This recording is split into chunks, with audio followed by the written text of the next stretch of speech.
नमस्कार, I am Siddharth राय। हम एक बहुत ही सिंपल से टॉपिक के ऊपर बात करेंगे कि ये फाइनेंशियल प्लानिंग या फाइनेंशियल मैनेजमेंट हम जिसे कहते हैं उसका आखिर मतलब क्या होता है और ये क्यों इंपॉर्टेंट है आप सबकी लाइफ के अंदर। ठीक है, तो देखिए फाइनेंशियल प्लानिंग होता है कि हम हमारे फंड्स को, हमारी इनकम को, हमारी सैलरीज को, जो भी हमारा इनकम का सोर्स है उसे कुछ इस तरह से डिवाइड करें जिससे कि हम हमारे करंट एक्सपेंसेस को भी बहुत कंफर्टेबली बेयर कर सकें, प्लस हमारे कोई फ्यूचर जो फाइनेंशियल गोल्स हैं उनके लिए भी तैयारी कर सकें। देखिए हम इंडियंस की लाइफ में 3-4 बहुत बड़े खर्चे आते हैं। मोस्टली इंडियंस की लाइफ में ये खर्चे आते ही हैं, जैसे कि कोई शादी का खर्चा होता है या फिर किसी को घर बनाने के लिए फंड की जरूरत पड़ती है। इसके अलावा हो सकता है कि किसी मेडिकल अनसर्टेनिटी के कारण हमारा बहुत बड़ा खर्चा हो जाए। इसके अलावा हो सकता है कि हमारे कुछ पर्सनल फाइनेंशियल गोल्स हों कि मुझे इस तरह की गाड़ी लेनी है या एक इस तरह की ट्रिप लगाना चाहता हूं आगे कभी। तो इन सभी चीजों के लिए हमें बड़े फंड की जरूरत पड़ती है।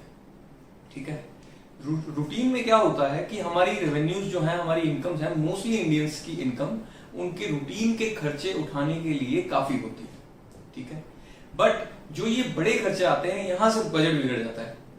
ओके, खास करके जब हम मेडिकल एक्सपेंसेस की बात करते हैं तो मेडिकल अनसर्टेनिटीज के कारण एक तो मेंटली और इमोशनली जो हमारे ऊपर बहुत स्ट्रेस आ जाता है, और इसके अलावा अगर हमारे ऊपर फाइनेंशियल बर्डन भी पड़ जाए तो एक बहुत बड़ी प्रॉब्लम बन जाती है। और खासकर अगर ये किसी अर्निंग मेंबर के साथ हो जाए फैमिली के, तो ये वहां से हमारी इनकम भी बंद हो जाती है और यहां से खर्चे बढ़ जाते हैं, तो ये प्रॉब्लम बहुत बड़ी हो जाती है। इसीलिए इन फ्यूचर गोल्स के लिए हमें आज से तैयारी करना शुरू करना चाहिए। अपने पैसे को इन्वेस्ट करना जरूरी है करंट टाइम्स के अंदर, ताकि हम फ्यूचर के लिए तैयारी कर सकें। इसका दूसरा रीजन ये है कि हमारे यहाँ पर इन्फ्लेशन है, महंगाई है।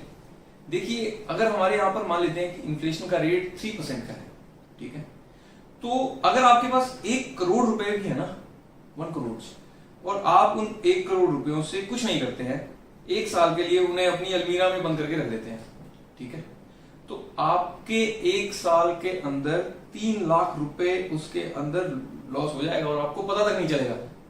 ठीक है, उस 1 करोड़ रुपए की 3 लाख रुपए परचेजिंग वैल्यू पर परचेजिंग पावर कम हो जाएगी। ठीक है, तो इसलिए ये जरूरी है कि हम हर दिन फाइनेंशियली आगे बढ़ें, क्योंकि अगर हम फाइनेंशियली हर दिन आगे नहीं बढ़ रहे हैं तो हम पीछे जा रहे हैं, क्योंकि इन्फ्लेशन हमारे साथ चल रहा है।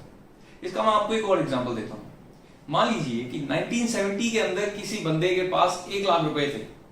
ओके, उसकी नेटवर्थ थी 1 लाख रुपए की, तो वो कितना हाई नेटवर्थ इंडिविजुअल माना जाता है ना।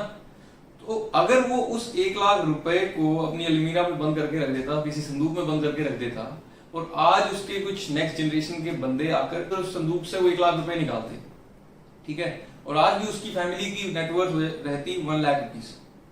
ठीक है, तो उसकी फैमिली हाई नेटवर्थ इंडिविजुअल्स के अंदर आती नहीं आती ना।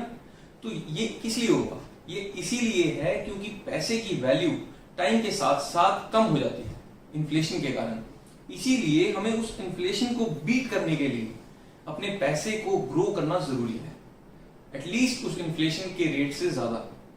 समझ रहे हैं आप? इसीलिए हमारे पैसे की हमें बहुत अच्छे तरीके से प्लानिंग करनी बहुत जरूरी है, जिसे हम फाइनेंशियल प्लानिंग कहते हैं, हम फाइनेंशियल मैनेजमेंट भी कहते हैं।